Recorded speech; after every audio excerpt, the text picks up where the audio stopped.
Mais en fait, même quand tu sais que tu vas être confronté à un truc hyper difficile, ton cerveau, il ne le matérialise pas vraiment comment ça va être.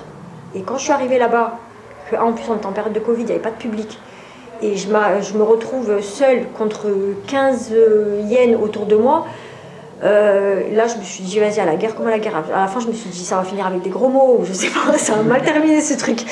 Et quand je suis sortie, et tu sais, il y a cet effet où en fait t'as ton téléphone mais tu le regardes pas, tu sais pas comment c'est perçu, tu sais pas, en fait tu sais pas si t'as réussi ou si en fait, moi le pire truc qui pourrait m'arriver par exemple, c'est de me dire j'ai mis la honte à ceux que je suis venue défendre. Ça ce serait le truc, genre si jamais ça m'arrive je ne reviens plus jamais. C'est le seul truc qui peut. Après que les fachos ils t'insultent après, tout c'est pas grave, c'est le jeu. Et quand je suis sortie de ce balance ton poste là, et j'avais déjà fait TPMP, j'avais déjà fait des émissions chez eux et tout, j'ai jamais eu de problème. C'est la bagarre mais tranquille. Et là ce jour-là, c'était tellement chaud et ça avait duré longtemps, l'émission a été longue, c'était la première fois que, en fait, j'avais l'impression que le débat il portait sur moi, on dirait que c'était moi, j'avais égorgé Samuel Paty. Genre j'étais vraiment dans un truc où... C'était ton jugement. Ouais. Il y a personne qui était visée.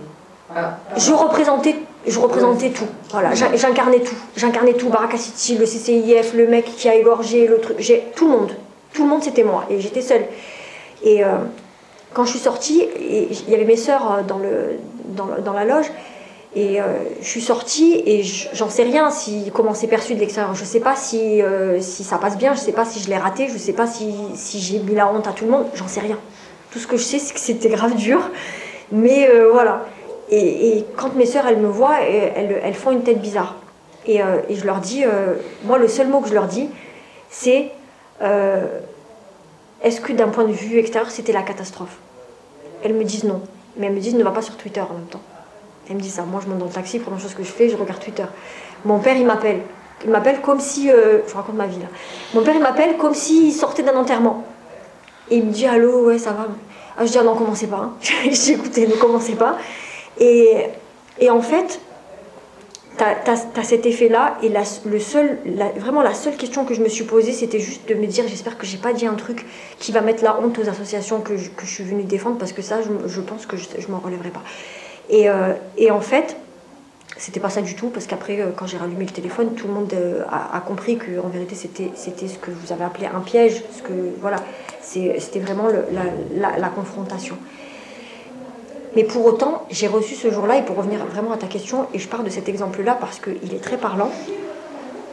Quand j'ai fait ça, mon téléphone, il s'est plus rallumé pendant genre 4 heures, il a bugué tellement j'ai reçu des messages et des appels et des trucs. Toute la nuit, ça a duré. De félicitations et de remerciements des musulmans et qui ont vu que j'ai transpiré, mais j'ai fait ce que j'ai pu. Et à la fin, ce qui en ressort, c'est quoi? Est-ce que je suis contente parce que on me dit bravo? Ou bien, qu'est-ce que je peux dire aux gens qui me remercient? Mais en fait, les gens qui me remercient, c'est bien, ça me touche et tout, d'un point de vue personnel et tout. Mais est-ce que j'ai besoin de ce soutien si vous venez pas un jour sur le plateau me remplacer? La transmission. Est-ce que j'ai besoin de ça? Est-ce que si on me dit bravo, tu te fais taper, est-ce que ça me sert à quoi? La décision, tu l'as prise toute seule pour aller sur TPMP ou tu en as discuté avec d'autres personnes?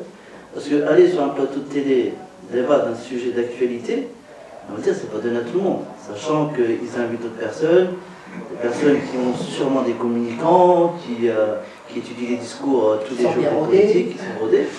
C'est comme l'histoire c'est pas très gamin avant, son premier débat avec Sarkozy, c'était en quelle année déjà? Oui, ça date. Apparemment, il en a discuté avec des personnes, mais qui ont déconseillé d'y aller parce que c'était pas sa place d'y aller. Il est quand même parti et on a vu ce que ça donnait. Est-ce que toi, tu as pris des décisions tout seul, est-ce que tu en as discuté avec quelqu'un, est-ce que tu as des spécialistes avec qui discuter, qui te disent ouais, là tu peux y aller, ou là non, vaut mieux que ce soit pas toi, vaut mieux que ce soit telle personne, on sait qui a les compétences nécessaires, soit c'est quelqu'un qui s'y connaît en politique, soit c'est quelqu'un qui est sur le terrain du collectivisme social et qui s'y connaît très bien, et qui pourra agir, enfin répondre et se défendre et apporter les arguments nécessaires.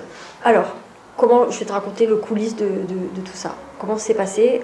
On m'appelle, on m'invite, et Je dis je vais réfléchir. Je vais réfléchir. D'habitude, je dis oui, mais là, sur celui-là, je vais réfléchir parce qu'en fait, ils voulaient me présenter comme bénévole au CCIF. Sauf que je ne suis pas le CCIF, donc je ne vais pas aller parler pour eux s'ils ne sont pas d'accord. Et du coup, après, ils me rappellent et tout. Et moi, j'ai un truc, je consulte toujours mon père, j'ai 37 ans, mais c'est pas grave. Je l'ai consulté, lui, il m'a dit c'est chaud, mais si tu te prépares, je pense que tu es capable. Mais il m'a dit, mais c'est chaud, après, il faudra assumer. J'ai fait ce que j'ai pu, je suis venue à Paris 3 jours avant l'émission. 3 jours avant, pourquoi? Parce que j'ai contacté quelqu'un qui était spécialisé en média training pour que la personne elle me prépare. C'est la seule fois de ma vie où je l'ai fait. Parce que je savais que si je ne le faisais pas, je ne pouvais pas. Et la condition, c'était de faire le média training toute la journée. Le jour de l'émission, c'était un jeudi soir. Et donc tout le jeudi, toute la journée, j'ai fait le média training. Et on s'est placé 18h pour se dire, j'ai dit à la formatrice, si à 18h, une fois que tu m'as fini la formation, tu juges que je suis prête, j'y vais. Sinon, même à 18h, j'annule. Pour 20h, j'en ai rien à faire. J'annule. Et j'ai fait ça avec elle. C'était dur, hein, le média training, attention. Hein. Tu fais du théâtre. Hein. Elle joue le facho, toi, tu joues toi-même. Et genre, tu vois, c'est un jeu de rôle. Et elle faisait très bien le facho. C'était vraiment dur. Elle était plus dure qu'Eric Nolot.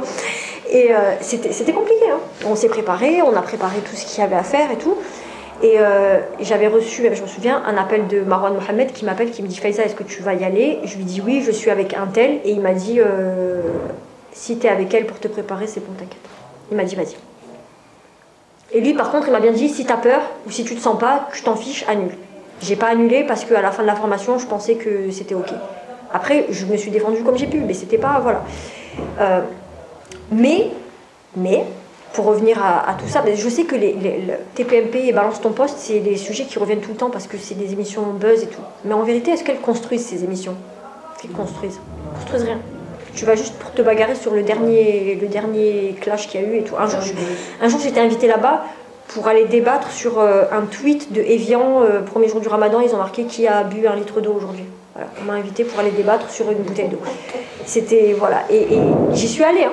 J'y suis allée parce que je devais débattre contre Eric Nolot sur un sujet. Et en fait, j'y suis allée pourquoi pas pour débattre de la bouteille d'eau, mais pour lui expliquer qu'en vérité, toute cette affaire-là, il n'y avait pas de musulmans qui avaient râlé dessus et qu'il fallait arrêter. Et qu'en vérité, c'était l'extrême droite et Damien Rieu qui avaient monté le truc en épingle. Et eux, ils pensaient que j'allais aller les dire ouais, ça se fait pas, et viens, ils ont tweeté sur de l'eau et nous, on pouvait pas. Ils étaient persuadés que j'allais dire ça, c'est pour ça qu'ils m'ont invité. Et c'est pas des émissions sur lesquelles tu vas construire un raisonnement politique.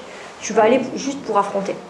Après, il y a d'autres émissions que je suis sûre auxquelles j'ai participé que vous n'avez jamais vues. Sur France 5 ou sur des trucs qui sont hyper longs, sur lesquels on a des vraies réflexions, des vrais trucs avec des intellectuels autour de la table et tout. Et pour autant, ces émissions-là, les gens, ils ne les regardent même pas. Ils ne les regardent pas, ils ne les voient pas. Ça les intéresse plus de savoir si le tweet d'Evian, j'avais soif ou pas. Et le reste, voilà. Et sur la question de la représentation médiatique, c'est vrai que c'est quelque chose qui revient beaucoup. La plateforme Les Musulmans, d'ailleurs, elle avait organisé un séminaire sur le long terme pour former 1000 voix musulmanes. Et il y a eu énormément de candidatures de personnes et tout qui sont toujours d'ailleurs en cours de formation pour être aptes à la prise de parole en public et aptes à la défense justement sur ces questions d'islamophobie. Et c'est hyper important parce qu'il faut que ces personnes-là, elles puissent être invitées. Mais après, une fois qu'on les aura formés, rien ne nous dit que les chaînes de télévision, elles vont les inviter pour autant parce qu'ils aiment bien cristalliser l'attention sur 3-4 personnes. Comme ça, ils sont sûrs, après, à un moment donné, ils vont nous couper la tête et tranquille. Et c'est toujours ces 4 personnes qui sont invitées. Tu vois qui, par exemple, comme personnalité musulmane qui passe à la télé, tu vois qui? Dans la défense. Oui, voilà. Voilà. Je ne prends pas grand-chose. Voilà. Le résumé. C'est hyper compliqué. C'est hyper compliqué parce que tu ne peux pas imposer des trucs. Moi, à TPMP, par exemple, un jour, ils m'ont invité pour parler d'un truc sur le hijab. Et puis je me dis, franchement, ça commence à me gonfler parce que je ne porte pas le hijab. Et je me retrouve, moi aussi, à contribuer à la confiscation de la parole des filles qui portent le foulard. Et il me dit, oui, mais à chaque fois qu'on appelle, on n'en trouve pas. Et je lui dis, attends, je vais t'en trouver une, il n'y a pas de problème. La fille que vous avez peut-être vue, elle s'appelle Lilia Bouziane, elle est élève avocate. La dernière fois, bon, c'était Damien qui a joué, mais je pense que cette fille-là, moi je l'ai présentée, je sais qu'elle est brillante, elle a gagné des concours d'éloquence dans son école d'avocate et tout, elle est brillante. Elle n'a pas encore été formée aux médias, parce qu'elle a fait que des TPMP qui ne servent pas à grand-chose. Mais à un moment donné, cette fille, elle a 22, 23 ans.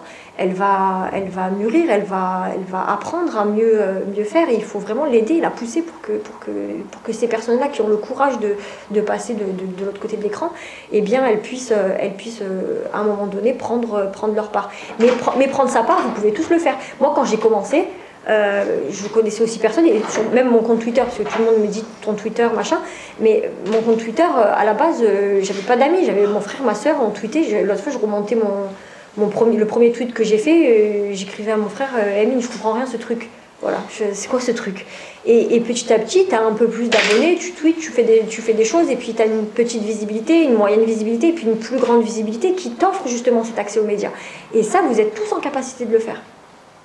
Vous êtes tous en capacité de le faire. À un moment donné, la seule différence qu'il y a entre vous et moi, pourquoi là je suis de ce côté de la table, c'est qu'à un moment donné, on m'a tendu un micro. Mais on me l'a tendu sur quelle base? Parce que j'ai tweeté. Voilà. Donc vous êtes tous, à un moment donné, capables de faire tout ça et d'apprendre. Après, je ne vous dis pas, le média training, c'est difficile. La prise de parole en public, elle est difficile et tout. Et après, il faut aussi être indulgent. Des fois, je vois ça aussi. Il faut aussi être indulgent autour de ceux qui prennent la parole. Des fois, il y a des gens, ils ont ce courage-là de le faire, et puis après, on se dit, oh là là, des fois, j'entends ça. Qui c'est qui lui a dit d'aller, celle-là, machin et tout.